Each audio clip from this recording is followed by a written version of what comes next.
Hi hello. അപ്പോൾ ഇന്നത്തെ video എന്ന് വെച്ചിട്ടുണ്ടെങ്കിൽ എങ്ങനെയാണ് ലൈബ്രറിയിൽ നിന്ന് എടുത്ത് ബുക്ക് നമ്മൾ തിരിച്ച് കൊടുക്കുന്നതെന്ന് കേട്ടോ. ഭയങ്കര സിമ്പിൾ വേ ആണ്. അപ്പോൾ ഇതാണ് ഓട്ടോമാറ്റിക് ആയിട്ടുള്ള ഇവിടുത്തെ എന്താ പറയുക ഒരു ATM ഒക്കെ പോലത്തെ ഒരു ഓട്ടോമാറ്റിക് മെഷീനാണ്. അപ്പോൾ അതിൽ ഹെൽസ്ലെസ് വിൽക്കോമൻ സ്റ്റാർട്ട് നമുക്ക് ഇംഗ്ലീഷ് വേണോ ജർമ്മൻ വേണോ നമ്മുടെ ഇഷ്ടത്തിന് ചൂസ് ചെയ്യാം. പക്ഷേ ഫസ്റ്റ് ഓഫ് ഓൾ നമുക്ക് ഏതൊക്കെ ബുക്കാണ് എടുക്കേണ്ടതെന്നുള്ളത് എല്ലാ ബുക്കും കൂടി ചെയ്യാം. എനിക്കാണ് ഒത്തിരി ബുക്കുണ്ട്, ഞാനത് വായിച്ച് തീർക്കാൻ പറ്റില്ല. പക്ഷേ എനിക്ക് 2 വീക്ക് അവധി ആയതുകൊണ്ട് ഓക്കെ എന്താ പറയുക ഈ ഒരു ഡേറ്റ് എന്തായാലും കഴിയും. സോ ഞാൻ അതുകൊണ്ട് റിട്ടേൺ ചെയ്യാമെന്ന് വിചാരിച്ചു. എന്നിട്ട് വേറെ ഒരു ദിവസം വന്നിട്ട് ഒന്നുകൂടി എടുത്താൽ മതിയല്ലോ എന്ന് വിചാരിച്ചു. അപ്പോൾ ഫസ്റ്റ് നമ്മൾ ഹെൽസ്ലെസ് വിൽക്കോമൻ കൊടുക്കുക, സ്റ്റാർട്ട് ഏതാണെന്ന് വെച്ചാൽ കൊടുക്കുക. അത് നമ്മുടെ ബുക്ക് ഇത് അതിനകത്ത് ഓട്ടോമാറ്റിക്കായിട്ട് അതിനകത്ത് വെച്ച് കൊടുത്താൽ മതി.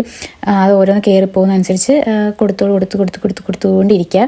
അത് കഴിഞ്ഞ് കഴിയുമ്പോഴേക്കും അവിടെ ഫെർട്ടിക് എന്ന് പറഞ്ഞൊരു ഓപ്ഷൻ ഉണ്ട്. ഫെർട്ടിക് എന്ന് വെച്ചാൽ അറിയാലോ, കംപ്ലീറ്റ് എന്നൊരു ഓപ്ഷൻ ഉണ്ട്. അപ്പോൾ നമ്മളത് കംപ്ലീറ്റ് ചെയ്തു. അത് നമ്മൾ ഫെർട്ടിക്കിൽ ക്ലിക്ക് ചെയ്യുമ്പോൾ അവർ ചോദിക്കും എന്താണ് റെസിപ്റ്റ് വേണോ എന്ന് ചോദിക്കുക. അപ്പോൾ യാന്ന് കൊടുക്കുക. കാരണം എനിക്ക് എൻ്റെ ഫാമിലിനെ കാണിക്കണം. കാരണം എന്തെങ്കിലും ഒരു ഇഷ്യൂ വന്നാലും ലൈക്ക് എന്തെങ്കിലും ഒരു ഇത് വന്നാലും നമുക്കത് കാണിക്കല്ലോ. എന്താ പറയുക, ഇപ്പോൾ ലൈബ്രറിയിൽ നിന്ന് നിങ്ങളത് കൊടുത്തിട്ടില്ല അങ്ങനെ എന്തെങ്കിലുമൊക്കെ അവർ ചോദിച്ചാൽ നമുക്കത് കൊടുക്കാമല്ലോ. അപ്പോൾ ഇത്ര ഭയങ്കര സിമ്പിളാട്ടോ. ഇങ്ങനത്തെ ജർമ്മനിയിൽ ഒത്തിരി കാര്യങ്ങളുണ്ട്, ഭയങ്കര സിമ്പിളായിട്ട് ചെയ്തെടുക്കാം. അപ്പോൾ ഇന്നത്തെ വീഡിയോ ഇത്രയുള്ളൂ. ബൈ.